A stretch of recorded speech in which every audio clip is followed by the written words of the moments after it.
Hi friends, ഇന്ന് നിങ്ങളുടെ ജീവിതത്തിൽ എന്താണ് ഒഴിവാക്കേണ്ടത് എന്ന ചോദ്യമാണ് ചോദിക്കുന്നത്.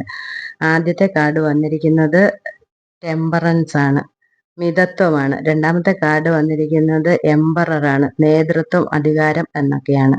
മൂന്നാമത്തെ കാർഡ് വന്നിരിക്കുന്നത് നൈറ്റ് ഓഫ് സോഡ്സ് ആണ്, ഉയർന്ന ഊർജം ആണ് സൂചിപ്പിക്കുന്നത്. ഇനി വിശദമായി നോക്കാം. ആദ്യത്തെ കാർഡ് വന്നിരിക്കുന്നത് ടെമ്പറൻസ് ആണ്. കാര്യങ്ങൾ കുറച്ച് മന്ദഗതിയിലാക്കുക. താളം തെറ്റിയ ശേഷം തിരിച്ചുവരവ് നടത്തുന്ന സമയമാണ്. നല്ല ക്ഷമ ആവശ്യമാണ്. മുൻകോപം അവസാനിപ്പിക്കുക. തൊഴിൽപരമായ ദീർഘവീക്ഷണത്തോടെ പ്രവർത്തിക്കുക. ചെലവുകൾ നിയന്ത്രിക്കുക. ഇവയൊക്കെയാണ് അർത്ഥമാക്കുന്നത്. അടുത്തത് എംപറർ ആണ്. അധികാരം, നേതൃപദവി ദുർവിനിയോഗം ചെയ്യരുത്. മറ്റുള്ളവരെ നിയന്ത്രിക്കുന്നതിൽ ശ്രദ്ധ വേണം.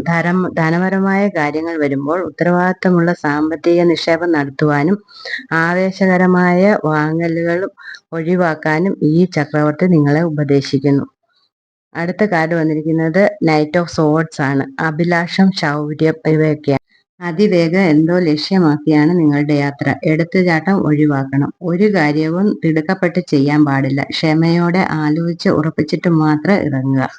അശ്രദ്ധയ്ക്കെതിരെ ജാഗ്രത പാലിക്കണം. ഈ കുതിരയുടെ ഊർജവും ഉത്സാഹവും ഉപയോഗപ്പെടുത്തുകയും അതിനെ ചിന്താപൂർവം പരിഗണിക്കുകയും ചെയ്യുക. ഇവയൊക്കെയാണ് ഇന്ന് നിങ്ങൾക്ക് വന്നിരിക്കുന്ന ഉപദേശങ്ങൾ. Thank you for watching.